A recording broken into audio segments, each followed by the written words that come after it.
A few days ago, I called my children's nanny, our maid, Yulia, to my office to settle accounts with her.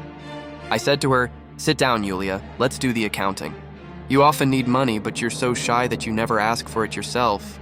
I had fixed your monthly salary at 30 rubles. Yulia quietly replied, 40. I said, no, 30.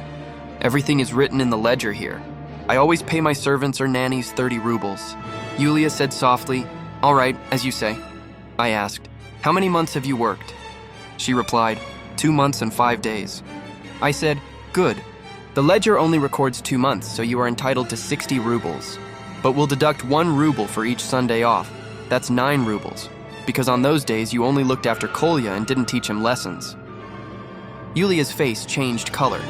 She twisted her fingers in her dress but said nothing. I continued, you also took 3 days off, so we deduct 12 rubles. Kolya was sick for 4 days. You only taught Faria and another 7 rubles deducted. Then you had a toothache for 3 days and left the children with my wife, 12 more rubles deducted.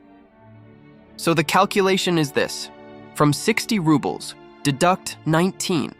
That leaves 41 rubles, correct? Yulia's eyes filled with tears. Her lips trembled, but she remained silent.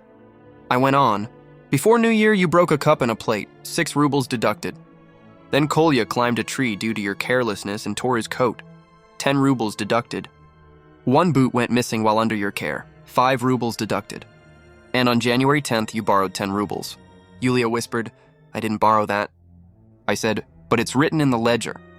She replied softly, all right, as you say. I finished the calculation. From 41 rubles, subtract 27.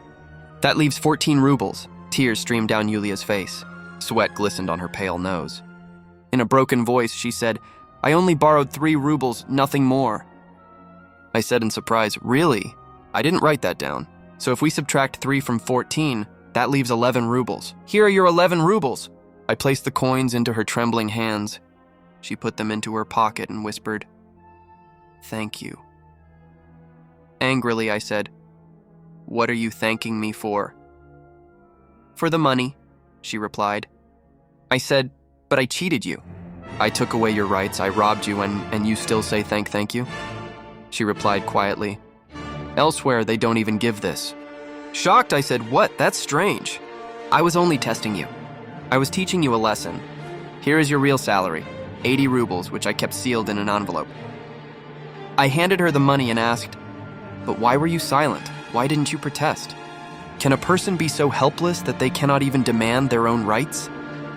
Yulia smiled weakly and said, yes, it can be so. I looked at her for a long time and sank into thought.